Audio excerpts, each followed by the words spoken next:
Hello दोस्तों, मैं किशन और आज फिर एक नई कहानी लेकर हाजिर हूँ जो 80 साल से दुल्हन कर रही दूल्हे का इंतजार।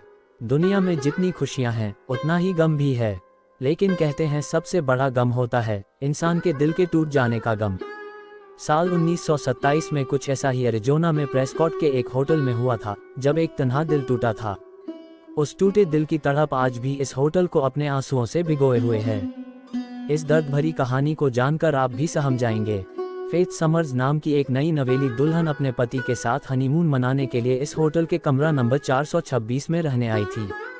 अगले दिन उसका पति सिगरेट खरीदने के लिए होटल से बाहर गया और फिर कभी वापस नहीं लौटा। किसी को नहीं पता चला कि वो आखिर कहाँ गया। उस दिन के बाद उसे किसी ने नहीं देखा। फेथ 3 दिन तक होटल के उस कमरे में उसका इंतजार करती रही।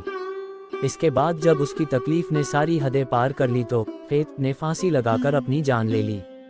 उस डरावने दिन से लेकर आज तक दुल्हन की आत्मा इस होटल में भटक रही है। वो चाहकर भी इस होटल को छोड़ नहीं पाती। होटल में आने वाले अनेक मेहमानों और होटल स्टाफ ने कई बार उसे होटल के गलियारों में भटकते हुए देखा है। आज भी लोगों को कमरा नंबर 426 में मौजूद बेड के किनारे पर फेथ के रोने की आवाज़ें सुनाई देती हैं। इस कमरे की भी कुछ अजीब कहानियां हैं। जब भी कोई औरत इस कमरे में रहने आती है तो फेथ अपना प्यार जताते हुए उनके पैरों की मसाज कर उन्हें आराम देती है। पर जब भी कोई मर्द इस कमरे में रहने आता है तो उसे रात को डरावने सपने आते हैं।